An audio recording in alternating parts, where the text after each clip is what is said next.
Some survivors of Monday night's deadly attack on Kaduna-bound train have been recounting their horrible ordeal during the encounter with the terrorists. At least 8 people are now known to have died in the incident. Several are still unaccounted for. Arise News correspondent Nissi Gabriel, who has been tracking this developing story, now reports. Tell them to move slow. Before you know it, we enter the derailment again. Because where they bomb, the first place that they put explosive and blow up the track, yes, we already entered there. So the 2 trains now are there. Both the one they attack us and the other one. Narrating his audios to the governor of Kaduna State, the survivor says a rescue train also got stuck in the bombed rail track. He narrates how he luckily escaped being abducted by terrorists. They speak Hausa very well, and they also speak their own language. So he now asks, they now tell him that he shouldn't worry, that we should keep moving. So it's like he really wants to know, so he moves back to them. That was when I got the chance of going inside the bush. Yes. But they keep following me, they attacked me, because I have had gunshot. But as I moved, hitting 3 here and there, next thing I was suspended a little. I didn't know that it's a ditch in front of me. So I fell inside the ditch. At that moment, I know if they met me there, it's done. So I just say Shahadat and remain there. Many of the victims say they went through hell. They are traumatized, injured, and currently receiving treatments in hospitals. MAIMUNA IBRAHIM was among the passengers on board the train when the gunmen launched the attack. She was shot in the thigh and says many people were abducted. I did not know that it was a gun safe. I was thinking maybe it's the person close to me, maybe it's his blood, but blood was all over my legs. So as they were shooting, the train now stopped. They now off the lights in my own side, but the rest of the lights were on. Then they now managed to break the windows. They now entered. They entered. I don't know if it's through the window or it's through the door, but they break the windows. They entered. They now started abducting some of them, some of the people in SP17. They started abducting them. They were flogging them. They did not shoot while in the train, but they were flogging them, sending them out, flogging and sending them out. They were saying Allahu Akbar, Allahu Akbar. They were sending them out. Allahu Akbar. They were sending them out. So when they abducted enough, I think I had one of my patient's friend. They have already discharged her. She said that they brought 5 Sienna cars and they filled them with people. But I did not see them. I did not see it with my own eyes, so I don't know if it's true or not, because she was in SP17. So when they went, I think they have dropped those people. So they were coming back for the second kidnapping. That was when soldiers arrived. So can you, because you said you saw these terrorists, what do they look like? Yeah, what do they look like? They were young guys, around 18. They were just around 18, 19, let me say 20, maybe highest 22. I saw them. They were young guys and they were fair. They were wearing this thing that's bullseye, where I don't know the name, yes, turban like this in their head. The terror attack on the train has led to blood shortage as families of survivors scramble for blood donation. Besides donating blood, these persons could be seen giving relief materials to victims. They say doing this gives them a sense of fulfillment. It just makes me genuinely happy to help people and see people smile, and that's it. That's it for me. It just makes me happy to see people smile. Yesterday, we were at 44 to donate blood to for the victims that at 44, because I saw on Twitter that some people needed blood, and then I just posted on my WhatsApp status that I needed volunteers, and people came. I went around, I picked up people in my car, and yeah, the people I couldn't pick up, rather, I sent transport to them. These people, they are really scared. They are looking forward to how Nigeria can be safe again. Gone are those days where people travel and they slip off, they don't even know what happened and they get to their destination. So these people are actually looking out for how Nigeria can be safe again. So it's it's a call for our government to actually do better, because I feel there are so many things they can do and make things better for every one of us. Prominent persons on the attacked train are unaccounted for. It is unclear if the terrorists are demanding ransom. As traumatized and injured victims seek healing, the Kaduna State government says it will foot their medical bills. Nissi Gabriel, Arise News, Kaduna. We're now been joined by MAIMUNA IBRAHIM in St. Gerald's Catholic Hospital, Kaduna State. She's a survivor of the Abuja Kaduna Rail Services terror attack. Good morning, MAIMUNA. Thank you for joining us. Good morning. Hello, good morning. Good morning. Thank you for joining us. How are you? I hope you are much better. I'm fine. Yes, I'm feeling better. Okay, what level of support have you been able to receive? All of you who are in the hospital there, I hope nobody is asking you to come and pay for treatment, and you know who has visited this particular hospital. Yes, nobody asked us to pay anything for now because the government has already cleared all our medical expenses. Well, I'm really sorry for, what you're experiencing, but can you just take us through your whole story? You were on the Abuja Kaduna train. Just tell us why you were going to Kaduna. Just really give us all the details, because this could really have been anybody. Thousands of people go between Kaduna and Abuja daily, back and forth. Why were you on that train, and what happened? I went to Abuja in the morning. I followed the 6:40 train in the morning to Abuja. I went to submit my CV in one organization there in Abuja, and I followed the 6:27 train. That's the evening train to come back to Kaduna. We were 20 minutes away from Kaduna when the incident happened. As we were moving, we had something like a bomb, but I don't know if it was really a bomb or something. Then the train didn't stop immediately. It continues moving but there were gunshots all over, both left and right. The terrorists were busy shooting, unstoppable shooting, until the train finally stopped, and they now off the lights in the train. But the only light that got off was one in my coach 20, because I was in coach 20. So, hello? Well, with you, MAIMUNA. Do carry on. Okay, they were busy shooting the windows. They managed to break the windows, and they entered.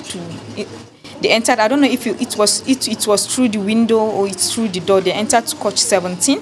They abducted many people there, but I got shot in my leg.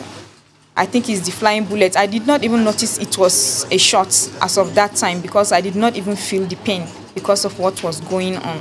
I did not even know where I was, but I did not notice it was my leg that got shot. I was thinking maybe it's my neighbor that got shot in the train. We lie down on the floor because the security in the train asked us to lie down and off our phone, that we should not press our phone and we should not talk. So when the terrorists were busy abducting the passengers in coach 17 and the VIP section, I saw them. They were like 3 or 4 in the train, but I don't know how many were outside. Okay, MAIMUNA, you wanted to carry on before I ask other questions?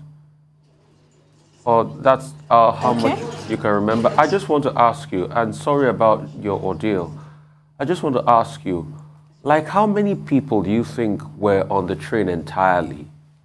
And secondly, when they released the manifest, they said over 300 people were on the train. Did you get your own ticket from the ticketing office? And did you write your name down in the manifest? No, I booked my ticket online through the app. Okay, yes. So you did online booking. So it was online booking. You didn't have to write your name on any manifest.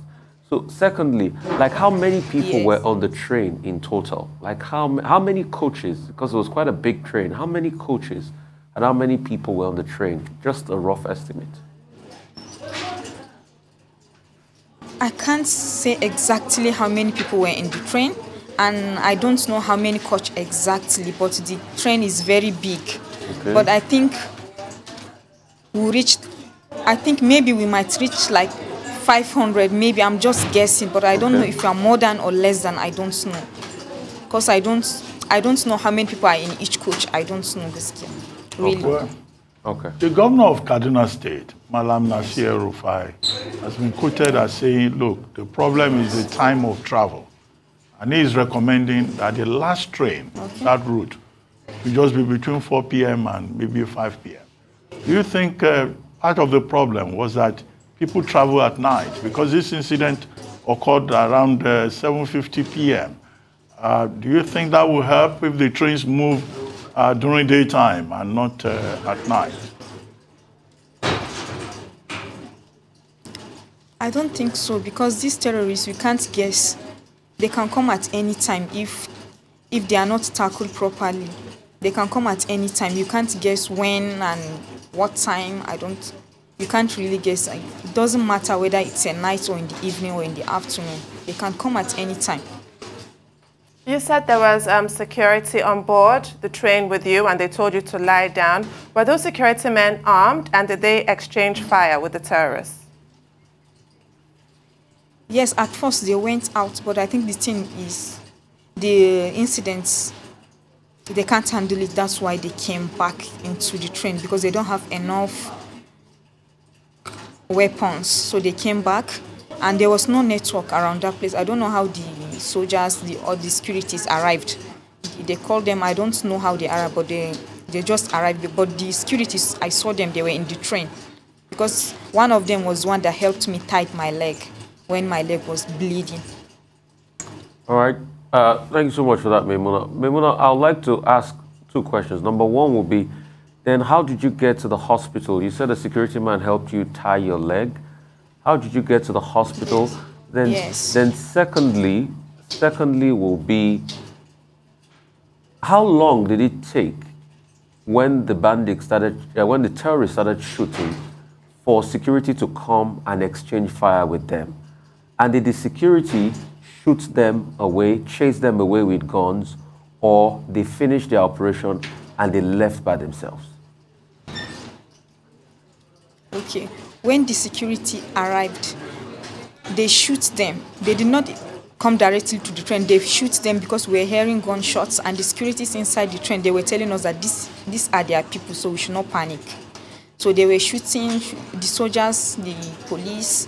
They were shooting. After they chased them away, that was when they came inside the train. Then they now told us that we should not panic. They are all soldiers. There are more than 500 here, so we should not panic.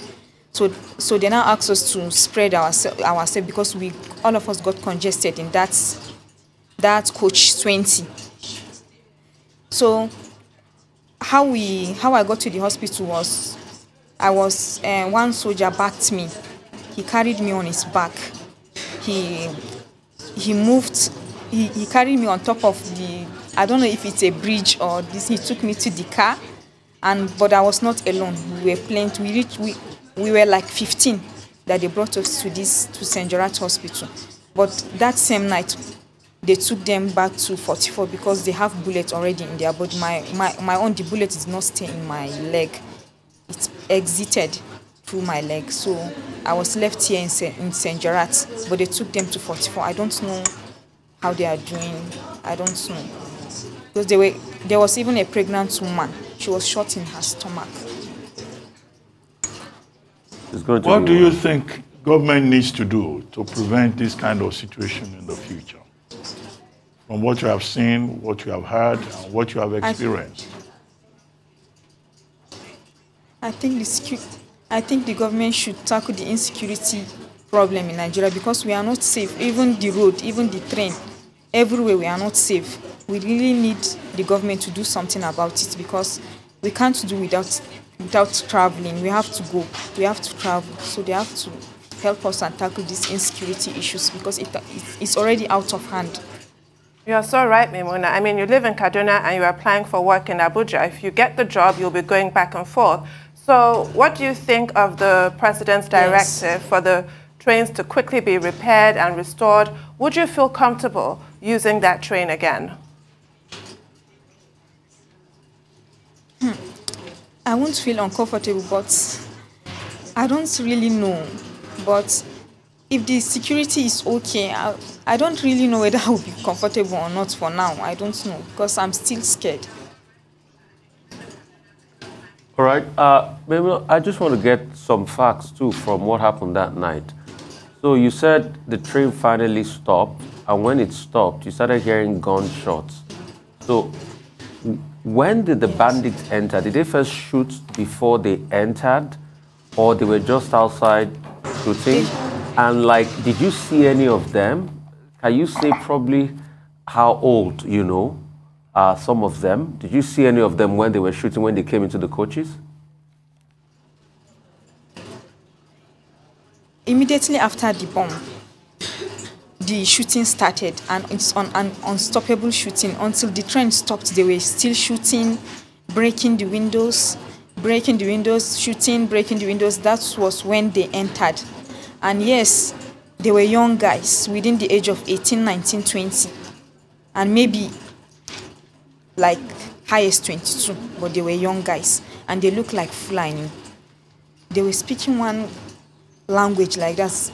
The language is not really Fulani. Is it Fulani or not? I don't really understand.